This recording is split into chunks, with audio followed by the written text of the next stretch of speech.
I'd like to thank everybody for joining here today. We're happy to have Dr. Ouassim Salmi.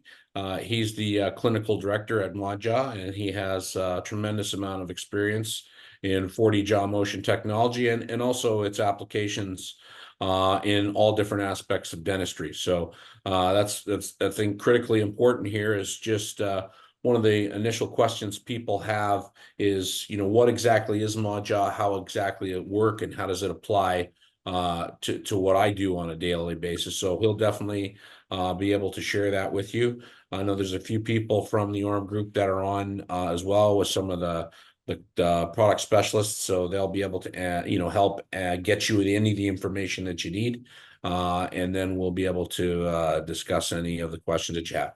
If during the presentation you have any questions, you can write them into the question mark, or when we're asking questions, you can feel free to ask any questions, and then Tanya will sort of at the end sort of pull everything together and make sure we get your questions answered. And at that point in time, I'd like to turn it over to Dr. Salmi, and he can go through the presentation. Thank you, Simon. Thank you, Tanya. Thank you for the invitation, and thank you everyone for being here. So I will just share my screen and let's start. So as Simon said, if you have any questions, please feel free to share that on the chat, and we'll be more than happy to answer all that. So today we are going to talk about incorporating Modjaw into your practice. So as Simon said, also, everyone, maybe some of you are asking what is Modjaw, how we can implement it in a daily basis, like work, for dental practice and everything. So we are going to answer all those questions today. So I have done a webinar before where I went a little bit through a little bit of history before going to Modjaw. So today it's not going to be that. It will be more talking about Modjaw and sharing some clinical cases and the added value of Modjaw in those clinical cases. So today what we are going to cover with this list. So what is Modjaw?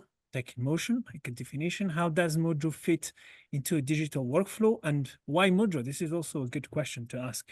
What type of treatments can Modjaw be used for? At what stage of the workflow should Modjaw be used?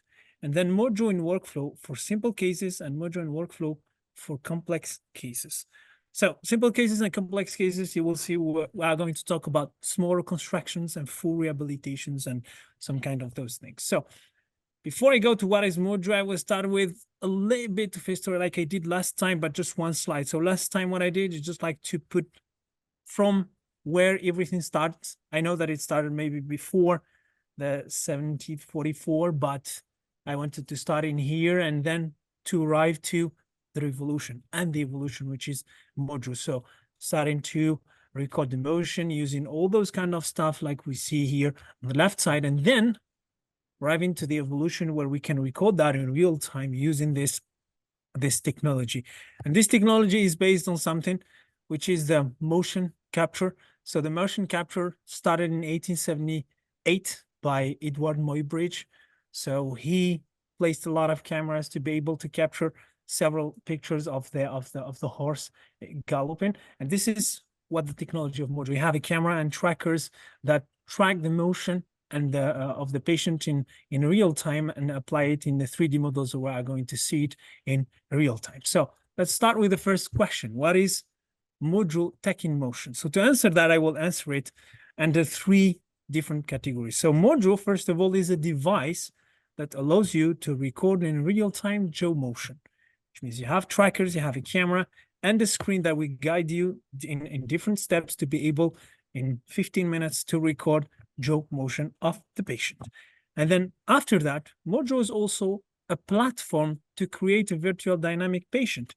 Today, 3D scans are a basic information that we acquire during the first consultation, but we require more data sometimes for the need of the treatment planning, like a picture, like a face scan, like a CBCT, or something like that. So Modjaw is a platform that allows you to put all those data in the same platform to be able to create what we call a virtual dynamic patient.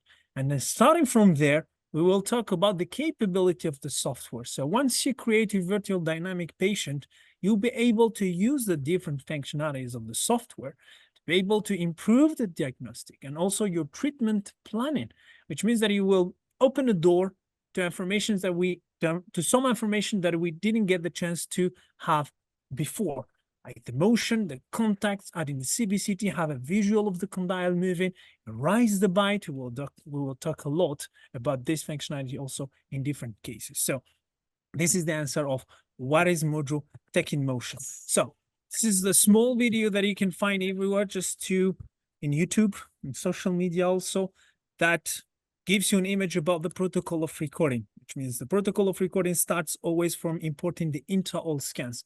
This is why Modjaw is today like in the continuity of a normal workflow in a clinic. You do an intraoral scanner, you have a static data, you put them inside Modjaw, you record the dynamic information. And then after doing the calibration, set up the trackers on the patient, putting the patient in the correct position. So all those steps are guided by the software. The software tells you what to do. And then after acquiring some information, extraoral, intraoral, say 5 to 10 minutes later, the patient will be live and you'll be able to record the motion of the patient. Some protrusive movement, right, left, open, close, chewing, and speech, all those kind of information you can record those information and then be able to analyze those information and send it to the lab later to be able to implement this information in a prosthetic treatment, in a diagnostic, for example, if you want to help ourselves in some cases. So here, like a summary of what I said. Modjaw is a device that allows you to record your motion in real time. And then also after that, it's a platform where you can create a virtual dynamic twin. So we can see in here like a picture of a Facebook, for example. We don't need any more to do that. And more than that, you have the dynamic motion and you have the CBCT, the face scan, and everything in the same platform.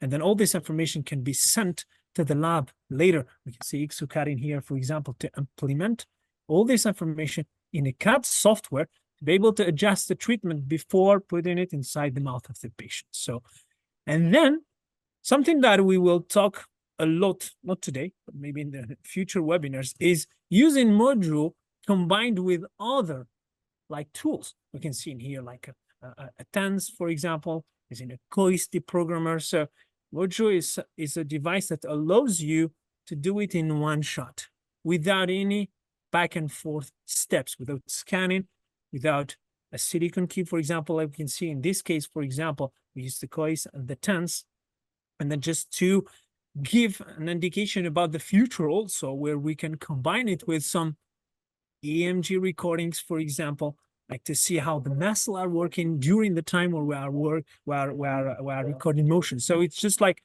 in the future, it's coming. A few integrations are coming, so stay tuned for that. The second question is, how does Modjaw fit into the digital workflow?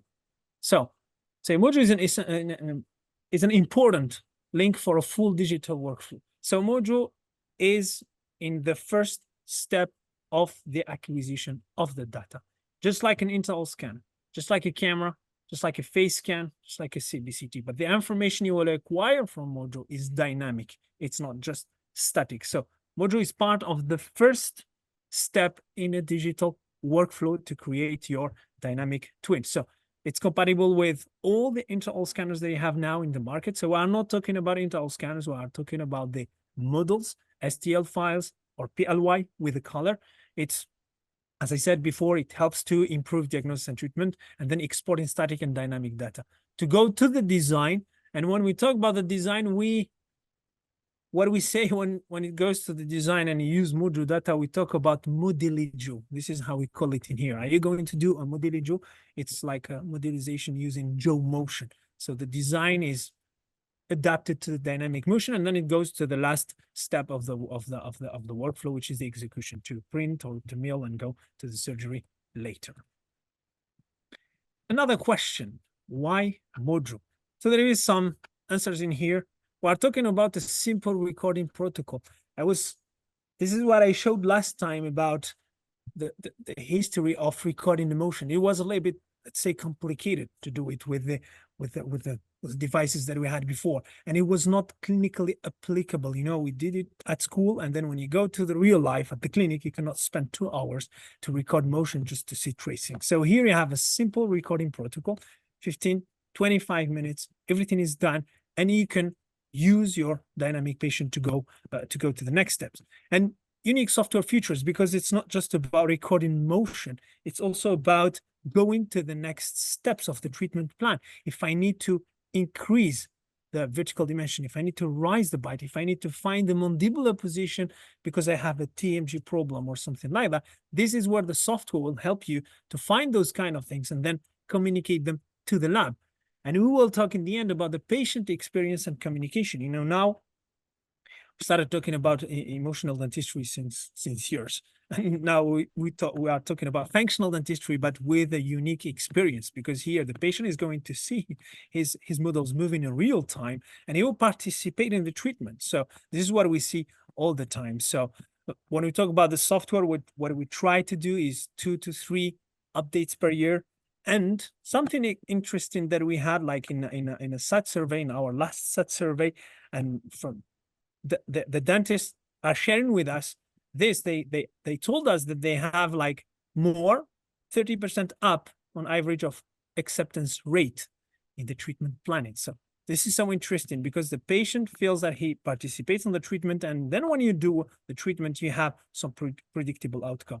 And if we ask the second time about why Modjaw, so I will make it as simple as possible for the clinic, is to be able to have a complete set of data to enhance diagnostic and treatment planning, which means that you don't need anymore to simulate, you don't need back and forth, you don't guess anymore. And by enhancing this first step, you will go to have improved clinical outcomes, which means, like, for when you put the treatment inside the mouth, we're not going to cross the fingers and pray to have a fitted bridge. Here, I know before putting the bridge that it will fit inside the mouth. It's static and dynamic. This is what will give us like a patient satisfaction.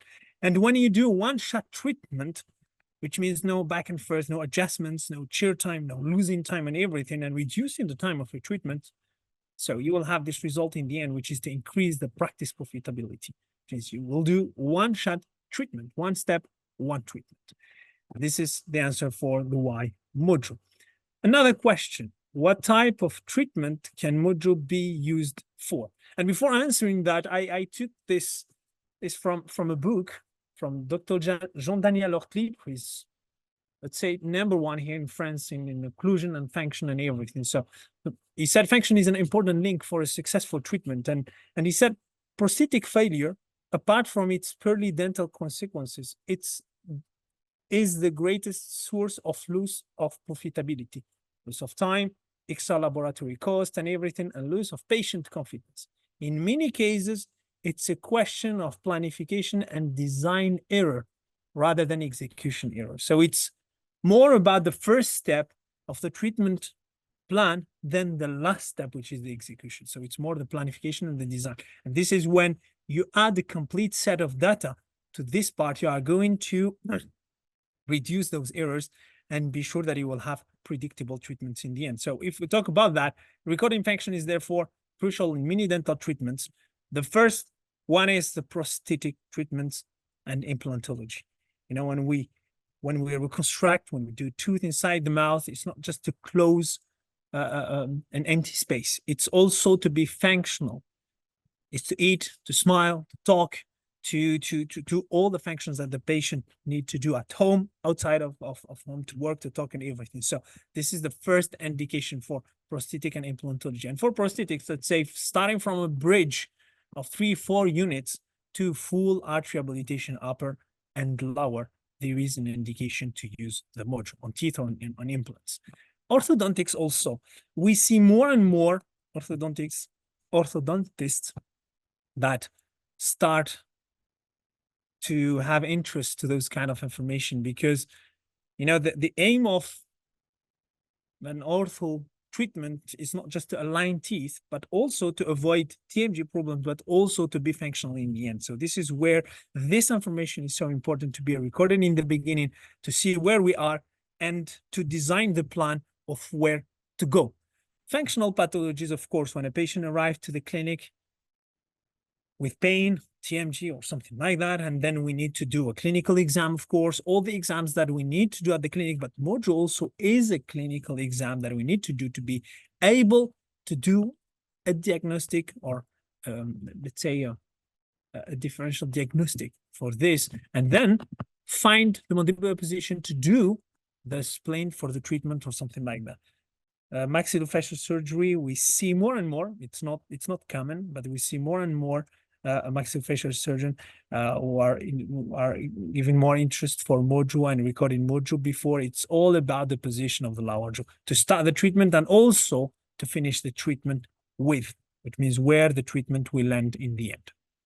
So this is the type of treatments where Modjaw can be used. At what stage of the workflow should the Modjaw be used? This is what I said before. Modjaw is an acquisition tool, but also a planification tool. So what we say is an initial consultation is mandatory to use the Modjaw for that. The first time you have intraoral scans, you will record the patient, static and dynamic. And then if we talk about why, so first thing, we talk about communication with the patient, data recording and data analyzing with TWIM software, which means TWIM software will give you the possibility to see different things on the patient, to see the guidance, to see the interferences, to see the chewing movement, and to export all that to send it to the lab. This is why it's mandatory to do it in the initial consultation to know where we are.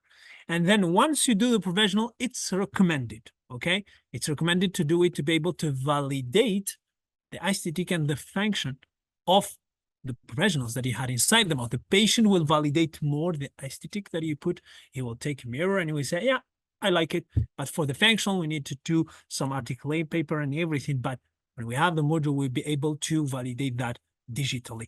And it's optional for definitive prosthesis, which means here, if you want just to be sure that what was done is perfect and validate everything in the correct way and in a digital way.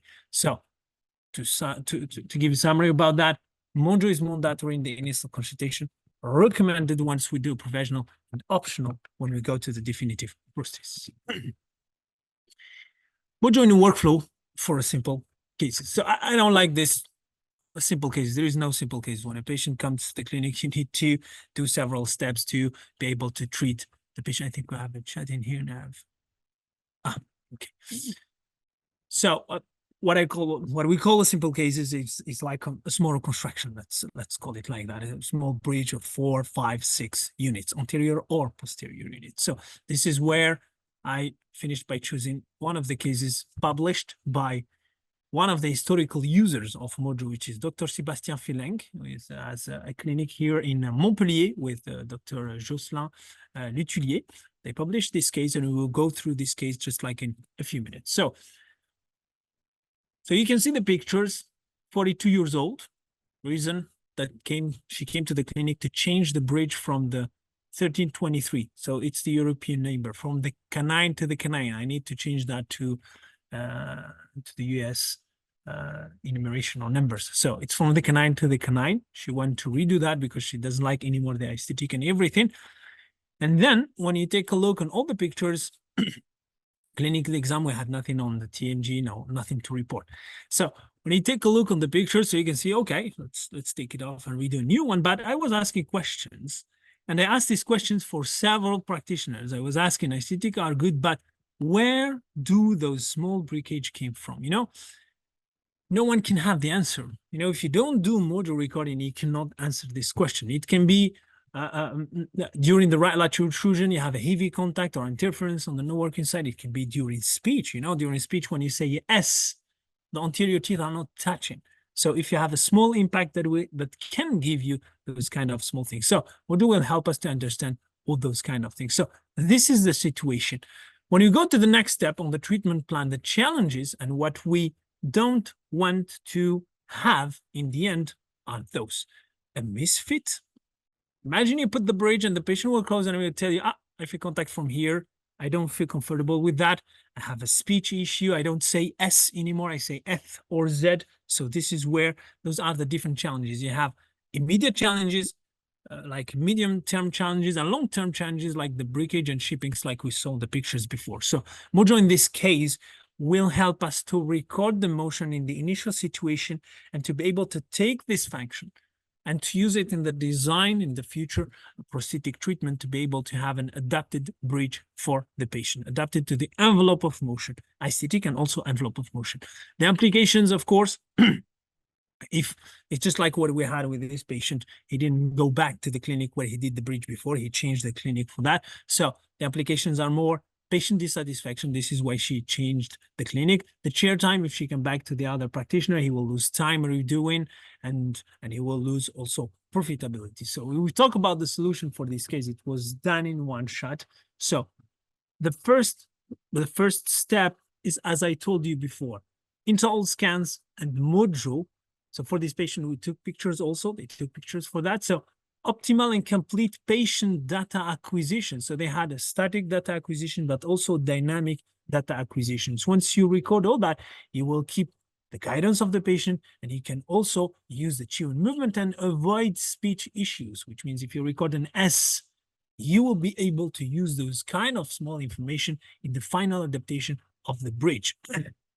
When all this information goes to the lab, this is what we have. You have one part in the middle, which is aesthetic. So we have pictures. This is used in Exocad to do some aesthetic on the patient. You know, when we talk about anterior teeth, you have two parts, vestibular and palatal parts. The vestibular parts are more for the aesthetic and the palatal surface are more for the functional.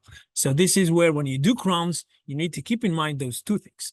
Okay, we have a picture to give the perfect aesthetic for the patient, and we have the Modjaw also to give the perfect palatal surface for the patient, respecting the functional envelope. So by giving all those information, we'll be able to control, reduce the room of assumption. The lab is not going to guess. You know where to put the teeth using, using those pictures, and you know how to adjust the palatal surfaces because of the Modjaw recording. So pictures for digital smile design or smile creator or whatever we want, and Modjaw for dynamic adaptation. And if you take a look on the final results, you will see that for the aesthetic, we had a better results than the bridge that we saw before. So high level of predictable aesthetic outcomes. And then also dynamic, no burr adjustments. The contacts that you created in Exocad will be the same that what you have at the clinic. No surprises, no more guessing, because this information was given by the patient and used for the treatment for the same patient. So high level of predictable functional outcomes and no burr adjustment for this patient. So if we talk about the three things that we check for this patient are patient satisfaction, because the patient was saying, I feel that you didn't change nothing, but I have a better smile and I have a better aesthetic for the anterior part. So patient satisfaction, predictable clinical outcomes, and clinical profitability, because it's a one-shot treatment. You are not going to adjust and spend more time in the chair to adjust, no redo and less chair time. This is for a small case. I just did one. So you can apply that in different, let's say in different cases. If you want for anterior reconstruction, I was talking about the speech. For posterior reconstructions, like for molars and everything, we are going to talk about chewing. You know, when the molars are in contact during the chewing, it's so important, cycle in and cycle out. And this information, you can record it from the patient and use it for the future reconstructions.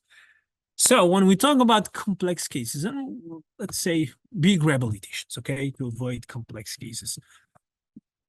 So it should be easy to take some pictures from Google and everything, but no, I choose real cases. So I really want to thank all those practitioners. So Maxime Gisson, Marc Brouquet, Arnaud Jeu, Ahmed Rabier, Sébastien Feling, Jocelyn Letellier. They are Modjaw users, and all those patients have been treated with Modjaw. So we will choose some of them to go through the different workflows. I will go for the first one. I think I showed this during the last webinar. It's like the first case published by Maxime, myself, and Dr. Marion Paris to discuss about protocol using 4D dentistry for those kind of patients and those kind of situations, full arch rehabilitation. So the situation, 58 years old for this patient, came to the clinic for full mouth rehabilitation, aesthetic and function, and for TMJ and everything, nothing to report. So full mouth rehabilitation on implant, what to do to ensure the success of the project? This is a big question. You know, to ensure the success of the project means like a good fitting of the project, no implant loose, no breakage, no adjustments, and no everything. So this is where the first recording of Modjaw gave us a lot of information to highlight a little bit and to give us more lights for the next steps during the treatment plan. And you will see that. So if we talk about the challenges and applications, I tried to build the cases in the same standard thinking, the situation, the challenge, the application, and then the solution using the Modjaw in the middle. The challenges for this case, so first one, when you see this situation inside the mouth, you will see, okay, I think the function is not anymore there, so I need to extract everything, do a provisional, and then keep the wax up inside the mouth of the patient, keep the patient like functioning using the wax up, and then scan the wax up when the patient is adapted, and then copy paste. But sometimes this wax up, you have flat cusps posteriorly or something like that. So this is where the first recording is going to give you a lot of information. So challenges for this case, first thing that every dentist is afraid of is the misfit. That you put the bridge inside the mouth and the patient is not closing normally. It's closing in a situation which is not something that we want to see. This is an immediate outcome when you put the bridge. And let's say medium-term situations is the breakage, shippings, and implant flows. And then a long-term, if we messed up the position of the lower jaw, if the occlusal the contacts are not equilibrated, we can give birth to some TMG disorder. So why Modjaw on this patient is to find an ideal, to evaluate the mandibular position and ensure a functional fit and implant longevity. For the applications are always the same. What we will lose is more the patient, the time, and the profitability. What's different is more how much time you will lose and how much money you will lose. If it's just 1 crown, you're not going to lose a lot of time and a lot of money. If it's a big rehabilitation, we are going to lose a lot of chair time and a lot of dissatisfaction of the patient and a lot of profitability. And this is, I'm going straight to the solution here. So the same standard workflow. We start by the acquisition of the data and seeing here the patient recorded, like we have an intraoral scan, upper and lower, recorded the Modjaw. We have a face scan, we have a CBCT also because it was a guided surgery. So optimal complete patient data acquisition, evaluate the mandibular position and choose an ideal one and evaluate the functional envelope. So if you take a look on the video that is seen here, so once you do the Modjaw, you'll be able to evaluate a lot of things. The first thing is the position of the lower jaw. The patient was opening and closing in a stable position, and I will talk about something in here, which is the centiculation, for example. It's not everyone doing the same concept. For this patient, it was a bimanual manipulation. So we find that the position of the lower jaw and the patient is closing in a habitual position, and when you manipulate eccentric was the same. So this is where we decided to keep exactly the same patient, and clinically we didn't need to raise the bite. And then when we took a look on the upper jaw, this is a chewing recording. So we recorded protrusive right and left and all the excursive movement, the open clues and everything, but we finished by recording the chewing. How we recorded the chewing? By giving a chewing gum for the patient and we ask him to chew it normally. And when you take a look on the tracing, you will see that the chewing movement's still there and the patient's still guided by his teeth. Even if we don't see any molar here on the patient, he's guided by the premolars in here. And you will see the chewing movement was sometimes better than some of the patient I saw where you have 28 teeth inside the mouth. So this is where you see, okay, this is a surprise by recording this information in the initial situation. So all this information has been sent to the lab. If you take a look in here, after doing like a virtual extraction of all the teeth and put the bridge using the pictures in aesthetic for the upper jaw and then put the lower jaw and adapting dynamics. So if you take a look on those contacts, the lab is adapting the occlusal surfaces according to the chewing. So it did all the adaptation for the excursive movement to ensure an anterior guidance, a canine guidance, or a group function. So it's up to you to choose any concept you want. And then in the end, we finish by adapting to the chewing movement, using the chewing movement. So control, reduce the room for assumption. So the lab is not anymore in the dark room. We have lights and a lot of lights to highlight a little bit the way to go to the final reconstruction. So once it's done, it goes to the implant planification. So we started with the bridge, and then we secure the implants according to the bridge, and it was a guided surgery. And you'll see just the results in here. When you put the bridge on the upper and the lower and the end of the surgery and ask the patient to close, he closes in one position. It's not going to the left, to the right, not trying to find a position. High level of predictable functional ICT outcomes. And then 1 week after, when we when we tried all the movement, and then using the articulating paper, the context. So in the initial situation, in the day 0, there is no burr adjustments. And 1 week later, you can see that the contacts that we did inside exocad be the same that we have in real. It's not magic. It's just like we recorded this information, and we could use this information on the treatment planning till the provisional or the final for the patient. So here, the perfect fit in static and dynamic adaptation. No burr adjustments for all the movements.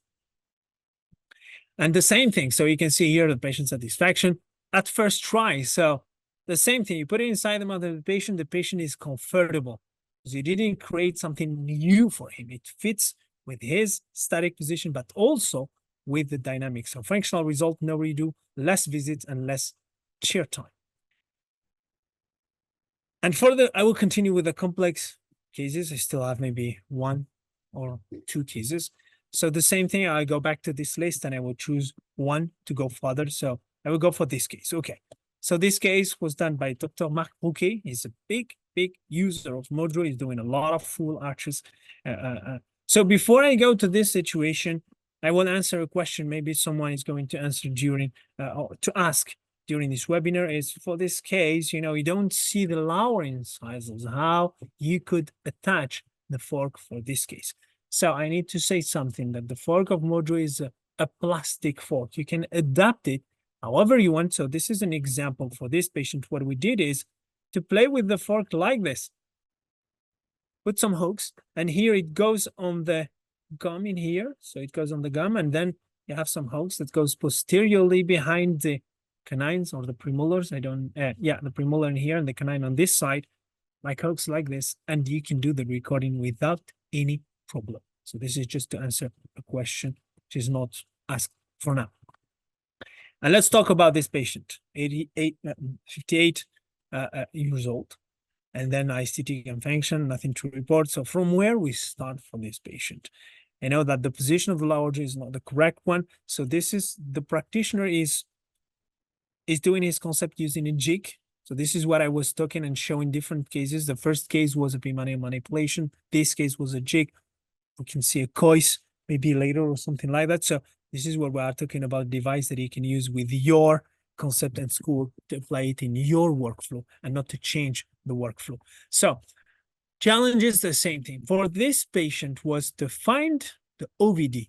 When we talk about occlusal vertical dimension, if we talk about the way we do it in a conventional way without having the Modjaw, is to find this position and then 2 options, do a silicon key or to scan for the second time and send to the lab this position.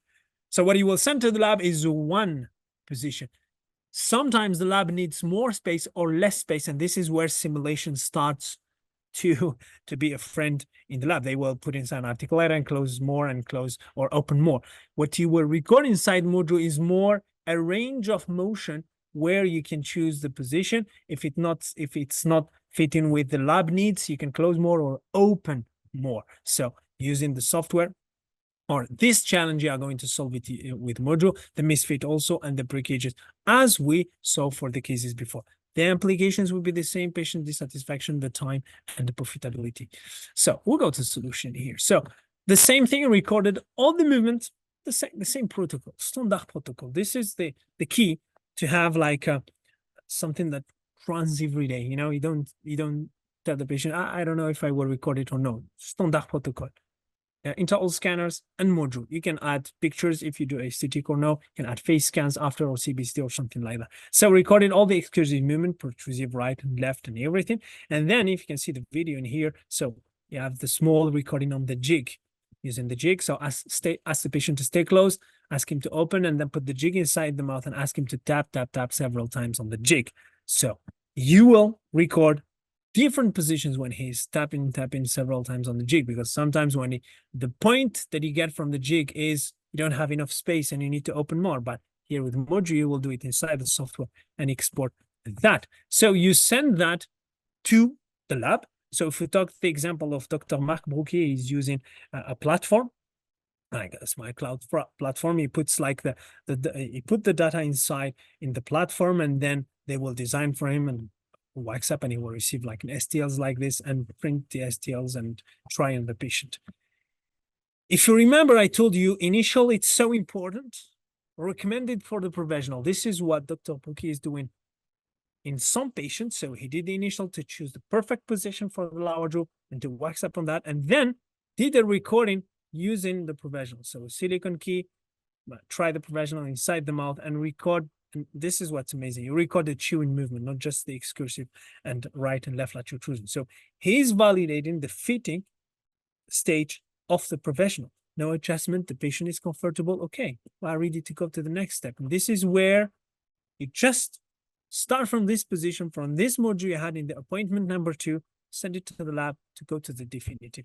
And we can agree on the result in terms of aesthetic and also in terms of dynamics. So predictable, functional, and aesthetic result, effect static and dynamic adaptation for this patient.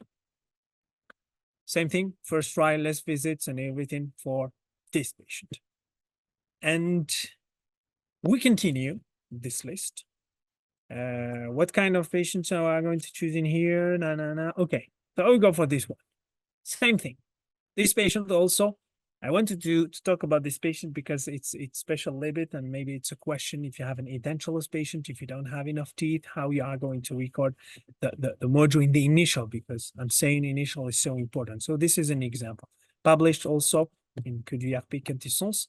So 68 years old, came in unsatisfied with her full mouth prosthesis, that wants a new smile. So you can see on the upper jaw we have a removable, and then on the lower jaw we still have like 4 teeth, and we have like a partial also posteriorly. So how we are going to do like for this patient? So he came with something inside the mouth. I will answer that later in another patient. By changing aesthetic is needed, but what about function? The patient came to change the aesthetic and everything, but are we going to take everything, put new teeth without looking to how the patient is functioning? So this is where it's interesting to record the patient. The same protocol. So the challenge in here was the misfit speech issues and breakage. The applications were the same, and this is where the appointment number 1, the same thing. Intraoral scans, CBCT, face scan, record a complete set of data, the envelope of motion, and the correct OVD for the patient. Everything goes to the lab to do the implant planification and to do the prosthetic planification, and everything will be mailed and sent with the guide and everything for a surgery. This is where you will get results like the ones we saw before. What I like in here is this information, no second functional adaptation. This is what we say before. Once you put a bridge inside the mouth and the patient is not feeling comfortable, we say you will adapt. Give it some time, you will adapt. But here, you don't need that. You give new cusps, new shape of the teeth, by respecting the occlusal surface and giving inside the functional envelope of the patient, you are not going to need a second functional adaptation. So you will have a perfect aesthetic, of course, because using of pictures and everything, but also perfect functional results. Same thing for those patients. And then I will maybe finish with one case, which is this one also. Full edentulous patient. See upper and lower. So picture may not be seen, but it's still there and should be kept. So should be kept or re-educated in some patients. So full mouth prosthesis not well supported. The patient doesn't like the removable, and she wants a new one. She wants a fixed. And then this is what we said. So the duplicate denture. So if we talk about a full mouth rehabilitation, we need to start from a conventional step, which is to do a conventional imprint. Scanning inside the mouth, yeah, it can be an option. Scan inside the mouth, then maybe print the model and do resin and then rebase the resin inside the mouth to be able to ensure the retention inside the mouth. So we'll talk about this case. So the challenges for this case was to find the position of the lower jaw and avoid the misfit and the breakage like of the removal. Applications are the same, and we'll talk about the solution now. So this is where I ask sometimes questions for practitioners to say, what is the rate of patients you have at the clinic? Do you have a big rate of patients coming without nothing inside the mouth, or a big rate of patients coming with something inside the mouth, even an old prosthesis? Because what you need in here is just a support from where to start, which means if you don't have nothing inside the mouth, doesn't make any sense to record motion. You need to have something. Option number one is without nothing. So we have a resin base, rebased inside the mouth, and a wax stream where you have the fork attached and the butterfly. And then you have a duplicate denture. So patient came with an old removable prosthesis. We added some teeth on it, and then it will be used to do the recording. So for this case, we had 2 duplicate dentures. As you can see in here, they were amazing, those duplicate dentures. And then I like to show this video because I say, if you don't have those duplicate dentures, how you can get this kind of chewing movement? This information is given by a supported upper and the lower jaw. So this is why it's so important to have something inside the mouth, wax or duplicate dentures. If you have wax, I'm not sure that they are going to record chewing. It will be just protrusive right and left to get some information about the condyle to programmatic later. But here, if you have a duplicate dentures, like in this case, you'll be able to record all that, and this information can be used in the next step. So the functional recording using wax streams or duplicate dentures, record initial functional envelope, and then determine the ideal OVD for this patient. If you need to change, if you need to increase, if the patient came with a flat, old removable prosthesis, we can use it like a support to start from there and then find the position of lower using the concept we want, okay? I showed you a patient where use bimanual manipulation. I showed you a patient where we use a jig or a cois. There is practitioners who are using tents, for example, to relax the patient and then find this position inside the mouth. Practitioners who are using like some EMG, like electromyography, to record the muscle activity, and then starting from there, you will find the position of the lower jaw. So for this case, we kept the position, and then it goes to the lab, guided surgery, and the result in the end, as I told you, after putting the bridge inside the mouth, no burr adjustments in static, but also in dynamic to a full guided surgery for this patient. We can talk about aesthetic maybe for hours. It's not the subject today, but we can see like the length of the incisals is not, but this is just a provisional without any like a resin for the gingival part. So complete fit from at the first try. Same thing with the feedback of the patient said. It's just like, I think I kept my removable, but I'm with a new project who is fixed. So as I told you before, no second adaptation. There's no redo, less visits, and less chair time. And this is where I want to thank you all for following this small webinar. I think I was a little bit quick on some cases, talking about the application and the challenges, but the challenges are sometimes the same.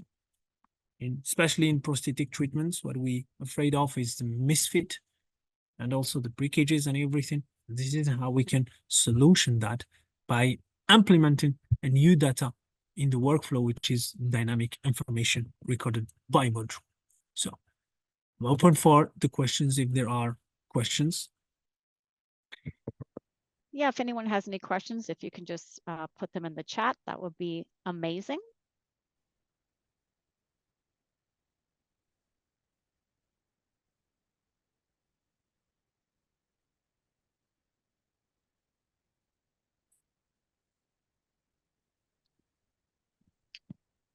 Okay. We have one question here. What is the cost of the hardware and annual licensing fees? I'll take that one. Okay. So depending on, I'm not sure if we've got some folks here from Canada, and we've got some folks from the US. So We do, yeah. the system is $35,000 US, and it's $47,000 Canadian. So in the currency converted, and that's inclusive of everything. So that's inclusive of all the modules, the training, inbound, everything. There is no additional ongoing license fees. So once you own it, you have constant access to the system. So it's completely sort of, it's turnkey more or less when you purchase it. And there's a number of different options on how you want, if you want to pay for that. There's some leasing options, financing options that are at your disposal. So if you want to talk to anyone, you can talk to your local Orem specialist, product specialist, or we can get you sorted out if you have any questions regarding that. Yeah, I will be reaching out to everyone today after the webinar to share your verification of participation. If you have any questions and if you want to be linked with a product specialist at that point, I'm happy to do so. Oh, fantastic. Any other additional questions? Not right now, not right now. But if anyone does have a last minute thought or does have a question, like I said, I'll be reaching out to everyone today. If you do have any questions, I'm happy to find the answers for you or connect you with the person who will have the answers. We're happy to Yeah, do well, that. there's one popped up here. Tanya, one of the questions was how many hours of training comes with the purchase? So it's kind of broken out into two sessions. Perfect, thanks.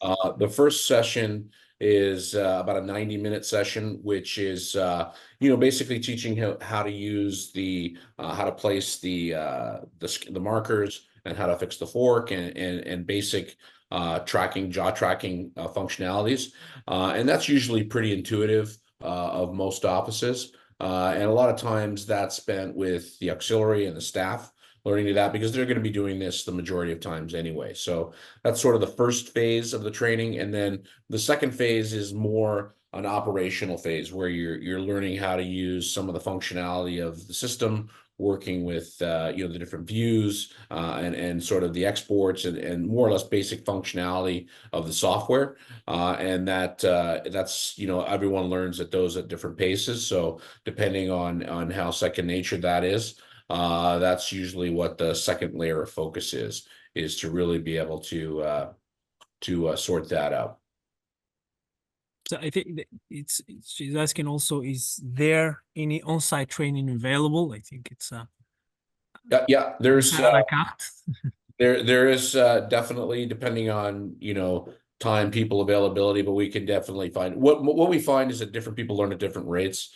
So we'll definitely make sure that that you get sorted out depending on what exactly you need training on. So a lot of times it's also design changes. So we'll assess your training needs as you need them. Has there been improved success with any particular protocols, TENS, and Kois jigs? Yeah, so there's ongoing improvements of the protocol. So as Dr. Salmi mentioned, they're constantly innovating and adding new functionality and tests to it, and a lot of it's worth timing, so we can incorporate a lot of those details into the system.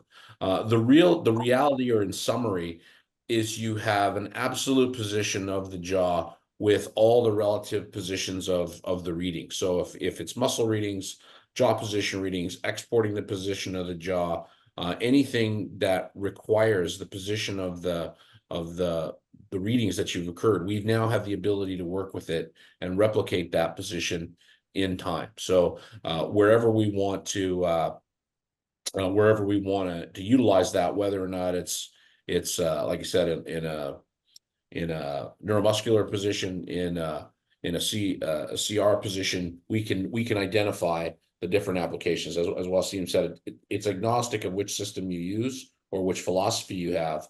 You can really just incorporate it and have complete visibility regardless. So there is a workflow and a protocol for each one. Anything to add, You Wasim? think what I understand here is there any improved success with any particular protocol? I will say it's according to the patient. So we have patients where you need tense, you need to tense that. We have muscle pressure or TMD problem, you need to tense, but we find success using like jig in some patients where we don't have TMD. So it depends of the patient, and success, once you have a complete set of data, you'll be sure that you will have a predictable outcome in the end. So Wasim, there's another question regarding the head position. If you want to maybe describe is the the natural. ultimate position of the head relative to the body of any concern? A Yeah, forward. Is the ultimate position a forward position of the head relative to the body of any concern? I'm not sure that I understand exactly the question. Do you mean so when you do the Example. recording? This is it? So we can take the natural head position. We use a gravity indicator. So we can take the natural gravity indicator to then relate that to the physical positions of what you're taking with photography and just how the intraoral scans are. So we can see that how that position is taken. A lot of times, and I think I question if you're taking the bite with the head position forward, making the head position back. There are different variations to that position. You can take multiple readings in multiple positions and then ultimately determine which position you want to design the prosthetic restoration to. So if there is a significant variation, you'll be able to record them, you'll be able to see where they are, and then you can choose which position you want to design the final aesthetic or final prosthetics to. Hope that answers the question. Wasim, if you want to add to that. Yes, I was just like in a discussion today with the practitioner who is using the TENS and also some postural exams and everything. So she records the patient seated, looking forward. She records the patient also like stand up, looking to the camera and going forward, going back, going to the right, to the left. And she said that after a few exams and everything, she succeeded to stabilize the patient after a TENS, of course, and then doing some exams on the posture. So as Simon said, when you change the position of the head, of course, you will have a participation of different muscles that will give you a different position of the lower jaw when you open and close of the habitual position. But when you go to treat by using a particular protocol like TENS or a jig or something like that, you'll be able to find this position and set up the patient on this position to go to the next step. So I don't know if that answers the questions or. Yep, I think we do. I think we did. But yeah, this is really great because really what it does is it really opens up a lot of questions, because what ends up happening is when you have the ability to see now with this level of accuracy and this level of precision, it starts to expose you to things that you never would have traditionally been able to see before or think before. For example, you can see how the patient chews and look from the lingual. You've never been able to see how that's functionally possible before. You can see how all of this fits together. So you're able to all of a sudden see things in absolutely new positions. So you mentioned patient sitting or standing. We traditionally have the patient is sitting upright in the chair, is how we do the majority of the recordings, but they can also stand. Like I said, you can take a recording standing, you can take a recording, tilted back or tilted forward. You'll find that again, now once these restorations start going in from a fairly standardized position, that's probably where, again, a big value of what you're doing here is you're putting prosthetics in that have to deal with the chewing function. The chewing function is the most important because a lot of times that's where they're going to break or have interferences or have problems. So one of the things, the majority of time when chewing, you're sitting up. So if that's the case, you wanted to design to that ideal position, then that's the position that we would design to. So again, you have some options to check and visualize, but I'd say that's probably the most common. There's one more question. Should patients stand or sit during the recording? So if I will talk about the experience we have now, we are recording patients seated like 90 degrees, but a little bit seated like that with we can see with the feet not like crossed like this. So a relaxed position of the patient looking straight to the camera, not going forward or something like that. And sometimes we support the head with the posterior support of the chair. So this is what we do today. All right, some great questions there. Mhm. Yeah, so if anybody has any additional questions, we can take them. If not, I think we'll the Tanya will send out some follow-up information. And if you have any additional questions, please reach out and we can address them from there. Absolutely. Well, thank you so much, Simon. Thank you so much, Dr. Salmi. Thank you very much, Sonia. Thank you, Simon. Thank you for It was great. And thank you everybody for joining us. And I will be sending everyone information later today.